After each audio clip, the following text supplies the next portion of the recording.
Green Mom Guide presents Health Notes with Dr. Sydney Spiesel.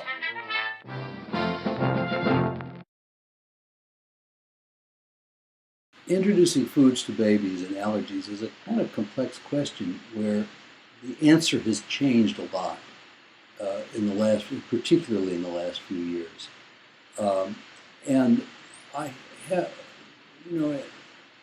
as you know, I came into pediatrics as an immunologist, and so I had always been skeptical of the advice that people were given based seemed to me on very on weak notions of immunology as far as preventing allergies.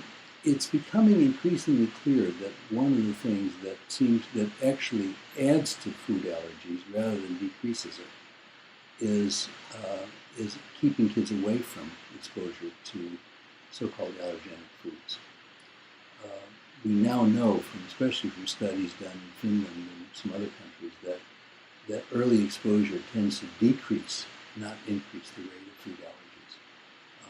Interestingly, for example, we talk about peanut allergy. Well, peanut allergy is, increasingly and everybody's appropriately very anxious about because it's one of the more dangerous allergies that kids can have.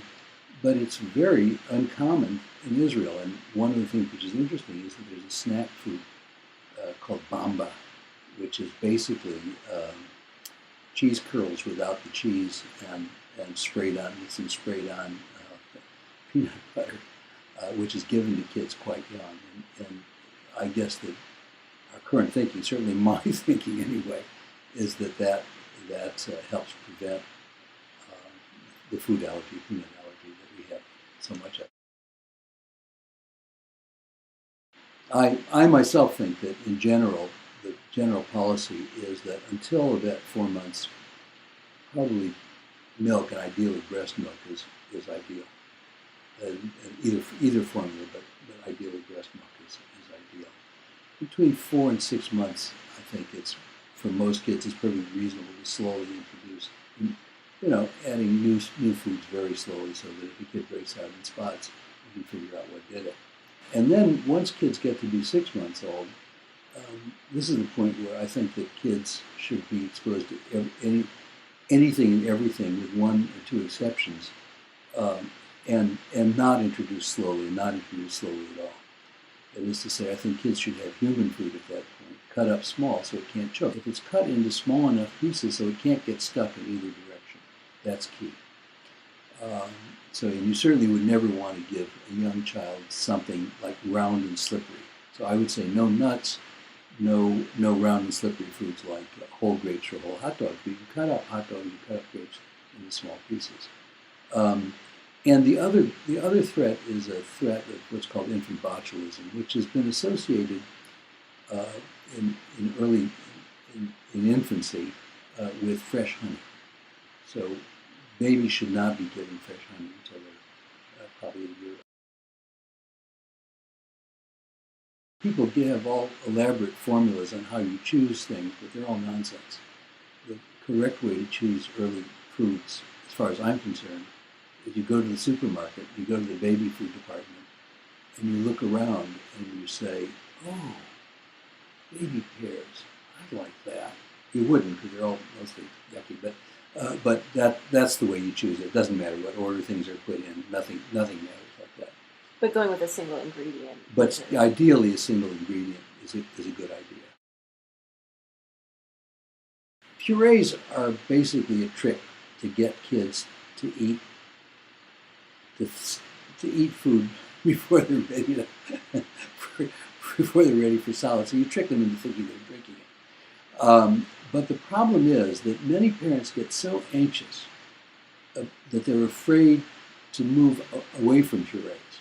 They're afraid to give kids textured food. So I've seen kids who have been approaching a year of age without having ever had a textured food. And boy, those kids it's very difficult to move them onto real food. It's really almost impossible. There's an ingredient which is present in plain old cow's milk that leads to bleeding in the bowel, gastrointestinal bleeding. So kids who are drinking a lot of cow's milk early on will lose perhaps a teaspoon of blood a day without anyone being aware of it. And that tends to lead, for two reasons, that leads to very profound anemia. I've seen this because they lost so much blood without knowing it, and B, one thing about cow's milk is that it has essentially no absorbable iron at all. So it doesn't replace the iron that's lost. Human milk doesn't have a lot of iron, but it's in a very absorbable form. And so kids get pretty much everything they're going to need from in the early months from human milk. Or formula. Formula has added iron, and it also has supplies the iron that you need.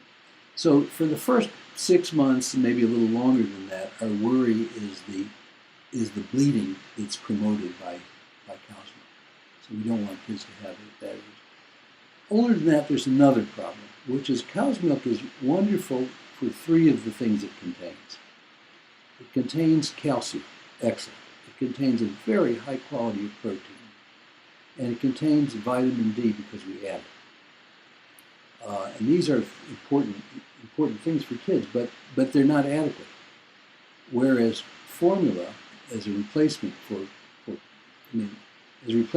cow's milk, formula has many other nutritional ingredients, including a lot of iron. So until a kid is about a year old, we really think they ought to basically stay away from cow's milk. Understand, the proteins are the same in cow's milk or in a formula made from cow's milk, although they're changed a little bit by the heavy-duty cooking that goes into the preparation of the formula.